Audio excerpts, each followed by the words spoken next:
You ask Tiger to calculate. This deals with linear inequalities with one unknown. The final result is x greater than -1/5. Let's solve it step by step. Isolate the x. Divide both sides by 10.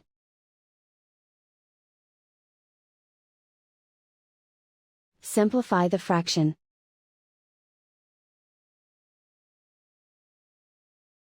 Find the greatest common factor of the numerator and denominator.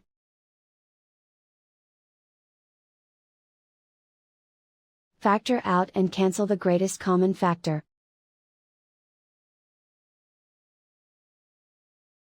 Plot the solution on a coordinate grid.